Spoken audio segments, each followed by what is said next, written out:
This is the Bahamas Tonight, the Northern Edition. Good evening, all. I'm Shashina Roll. As always, it is so great to have you with us. Topping news: with just 8 days left before the general election, campaign activities have increased throughout the country.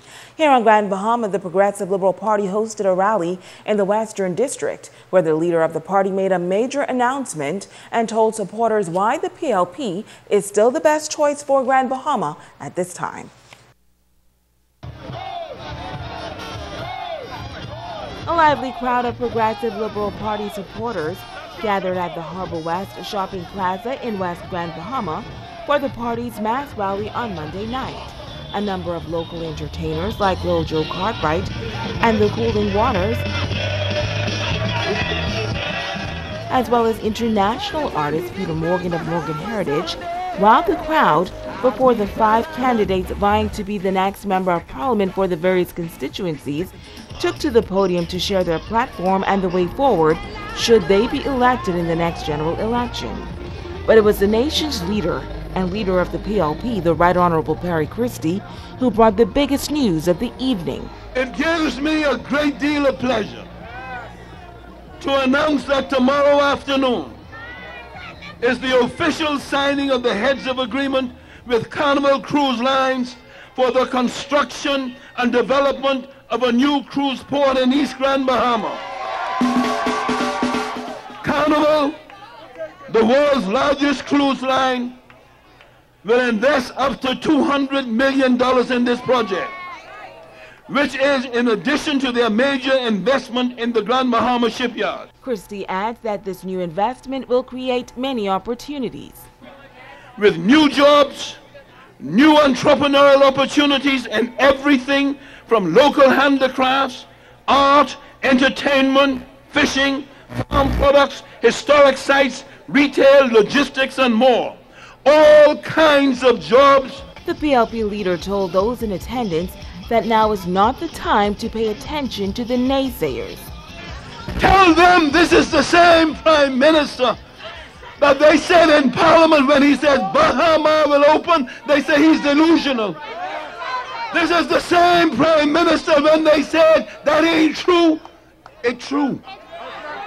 Tell them just like Bahama open, so will this cruise port be built to change the face of Grand Bahama, particularly East Grand Bahama. And then there was more news. PLP supporters heard how the government is working assiduously to open the Locaia Strip properties. I don't want to say more because we're just too close. But I will tell you this. The agreement for the Grand Locaia properties are progressing rapidly. Christie says the PLP government was met with many challenges coming into power 5 years ago. We told you that things were tough, that the F&M was spending all kinds of money that they didn't have. We found out that they were spending over $560 million than they were earning. We had to fight our way out of that. They criticized us.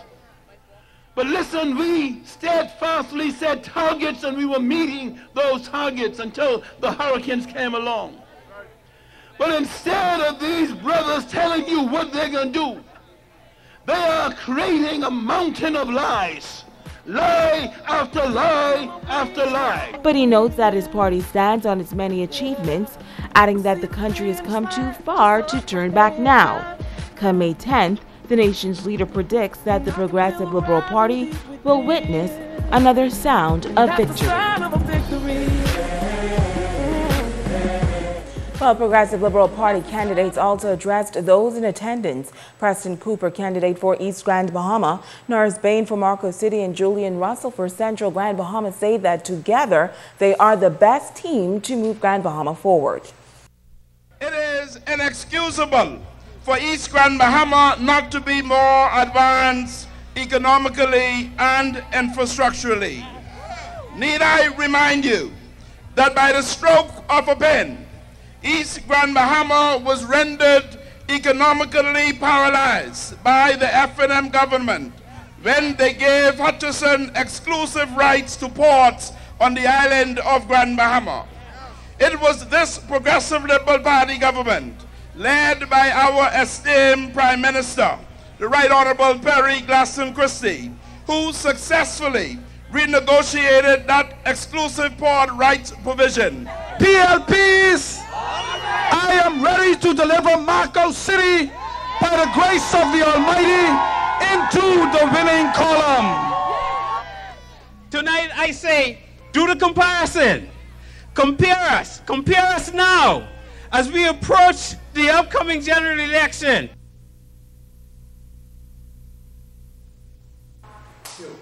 Candidate for Pine Ridge, Dr. Michael Darville, and candidate for West Grand Bahama and Bimini, Obi Walshcombe, both say that the country has come too far to turn back now.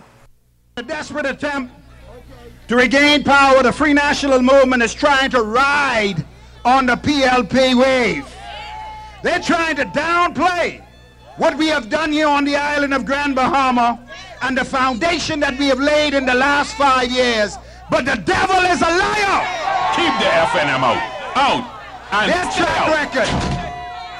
their track record is proven to be one that look after the rich and special interest groups. Because if you let Doc and if you let Sibinet get any hold of this, they will take us backward. Because whether we like it or not, and I don't apologize for what I say, because I promised that I will fight the revolution until it's over. Those individuals, Roland Simonet's son is Brent Simonet. He's the richest man trying to get to Parliament. One of the richest men in the entire Bahamas. 5 years, he made 300% more than he had. And look at what he says about us today, that we are lousy, that we are no good, that we are corrupt. But he's the only member of Parliament who gave himself a contract. Who is corrupt? Us or you? Keep the FNM out, and stay out. Well, the stage has been set for thousands of persons who are expected to cast their ballots tomorrow ahead of the May 10th general election.